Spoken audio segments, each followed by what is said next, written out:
এই গ্রামে এক জেলে বাস করত। তার নাম হরি। তার সাথে তার স্ত্রীও বাস করত। তার স্ত্রীর নাম পঞ্চমী। হরি একদিন বলল, গিন্নি, আমি যাচ্ছি নদীতে মাছ ধরতে। হ্যাঁ, যাও। আজ যা মাছ পাবো তা বিক্রি করে চাল ডাল নিয়ে আসবো গিন্নি। সে তো আমি জানি। হরি চলে গেল নদীতে মাছ ধরতে। সে সারাদিন মাছ ধরল। তারপর সেই মাছ বিক্রি করে বাড়িতে চাল ডাল তেল নিয়ে গেল। হরি বলল, না, এখন রান্না করো। তুমি হাত মুখ ধুয়ে এসো, আমি রান্না করছি। আচ্ছা। প্রতিদিনের মতো পঞ্চমী রান্না করলো। তারা একসাথে বসে খাবার খেলো। পরদিন সকালে হঠাৎ করে তাদের বাড়িতে এক লোক আসলো। এসে বলল, বাড়িতে কেউ আছেন? হরি সে লোকটির কথা শুনে ঘর থেকে বের হয়ে বলল, হে, বলুন, আপনি কাকে খুঁজছেন? আপনার নাম তো হরি, তাই না? হে, আপনি আমাকে কি করে চিনলেন? আমি তো আপনাকে চিনি না। আমি হাঁটতে আপনার কথা শুনেছি।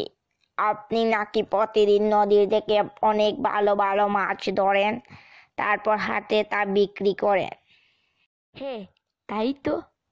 হ্যাঁ, আমি চাই আপনি প্রতিদিন যা মাছ ধরেন সব মাছ আমাকে দিয়ে দিবেন, তার বদলে আমি আপনাকে টাকা দিয়ে দিব।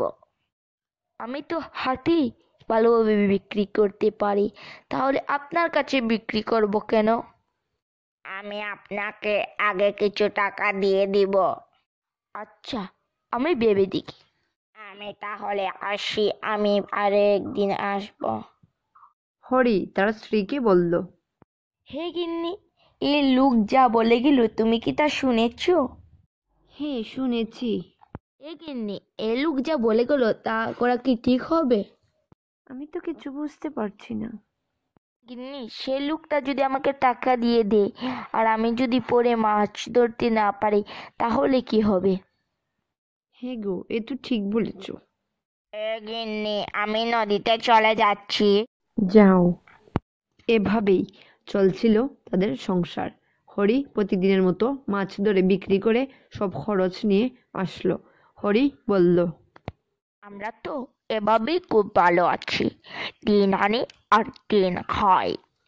এ হলে তো কিছু টাকা হাতে থাকলো। কিছুদিন পর সেই লোকটি আবার আসলো আর হরিকে বলল, আপনি কি আমার কথায় রাজি? আমি বুঝতে পারছি না। এতে আপনার লাভ হবে। যা দাম তার চেয়ে আমি কিছু বেশি টাকা দিয়ে দিয়ে মাছ কিনবো। আচ্ছা, আমি রাজি। হরি পরে এই লোকটির কাছে তার সব মাছ বিক্রি করে দিত। সে লোকের কাছে মাছ বিক্রি করে হরির অবস্থা আগের থেকে অনেক ভালো চলছিল।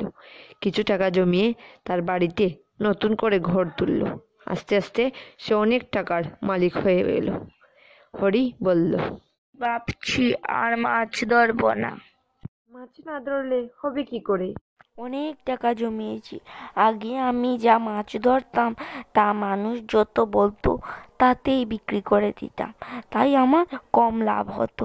কিন্তু এখন আমি মাছের ন্যায্য মূল্য পাই, তাই আমার অনেক লাভ হয়েছে।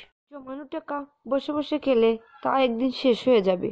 তুমি মাছ ধরো এবং এভাবে বিক্রি করো, তাতে আমাদের খুব ভালো চলবে। এভাবেই হরি আর পঞ্চমী সুখে শান্তিতে বসবাস করতে লাগলো। সঠিক সিদ্ধান্ত নেওয়ার মাধ্যমে হরি তার জীবন পরিবর্তন করতে পেরেছিল। তাই আমাদের উচিত জীবনে সঠিক সিদ্ধান্ত নেওয়া। আচ্ছা।